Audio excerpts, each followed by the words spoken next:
Hello and welcome back to another episode. Today you're going to have to try to ignore the mess that is my face. I've had an ongoing eczema outbreak in the past couple of weeks, well, a couple of months now actually, and I'm having a particularly bad outbreak today and yesterday. But despite that, today I want to share with you a little buddy of mine, a little stone carving called Norman. And Norman is an interesting little thing. It's actually a face carved in a beach pebble, a pebble that was found on the Northumberland coast by an artist whose stall we came across at the Alnmouth Art Festival a few years ago now. Obviously COVID's happened, so you have to sort of take a year or add a year to your reckoning, as it were, of time. So yeah, it was a few years ago now. And Alnmouth is an interesting place because in the northeast of England there's the River Aln. There's a place called Alnwick, which is a town on the Aln. Alnmouth is the town where I got this, but then here on the River Tyne, at the mouth of the Tyne, it's not called Tynemouth, it's called Tynemouth. It's a touch confusing if you just moved into the area, but at Alnmouth we went to see a sort of village-wide arts festival one year, and one of the artists had produced Norman. Now Norman wasn't cheap. From memory, I think he was £45, which actually for a piece of art that not only is the art itself but also came with a beautiful, I think, walnut stand as well, that's actually not that expensive. And I have paid that much for a computer game. I've paid more than that for a brand new computer game. But on the day I didn't have a lot of money, and I was umming and erring about this beautiful face that I had come across. To me, he seemed a curious combination of worried yet serene, and in many ways I think I was just projecting. I'm often prone to worrying myself. I'm a fearsome warrior myself, and when I was showing this to my lovely wife and it was there on the stand and I was describing how he made me feel, or what I thought he was feeling, she said, well, you have to get him, you have to have Norman in your life. And I say he's called Norman because literally the artist called him Norman. I think he's supposed to be sort of reminiscent of a knight, the sort of thing you might see on the top of a medieval tomb, this kind of thing, where the knight is lying down, sort of praying above the grave, this kind of thing. To me it looks kind of like a knight, but also kind of like maybe an astronaut's head. Like this is possibly an entity that's just sort of floating through space, all of its own.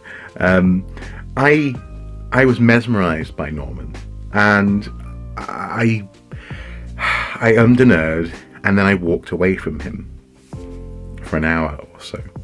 And as we went from venue to venue around Alnmouth, we were looking at other bits of art, and all the way through the village, my amazing wife was just like, you really need to go back and get Norman, don't you? You just need Norman in your life. And she recognised that not only had I sort of projected some of my worries onto Norman, and in that sense he's also quite like a worry egg, one of those things where you can just sort of hold and it's cool to the touch. It's a very pleasing tactile object. But also because I was sort of mirroring, I suppose, my outlook at the time onto him, she sort of recognised that I'd kind of made a little friend, and that Norman really should be coming home with us. So bit by bit, she sort of gave me the permission, as it were. She was like, look, really, I know you don't want to spend that much money right now, but you won't regret it, I promise you. And she was like, look, we'll cover the phone bill or whatever, it'll be fine, it won't be an issue. So I got Norman, and the artist was very happy to see me come back, and he was like, I think Norman wanted to go home with you anyway.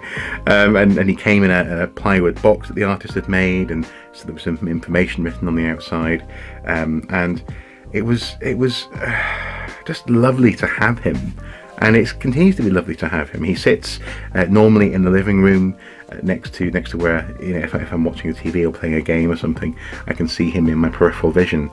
And every now and then I just feel the need to pick him up and just be with Norman, you know, and have Norman take me on a journey. I sort of, like I said, I imagine him floating through space. I wonder what he's thinking about. Is he dreaming? Is he asleep, or is he actually dead? It's like a fossil. It's a beautiful thing, and apparently the artist was saying how in order to carve this, he had to work underwater.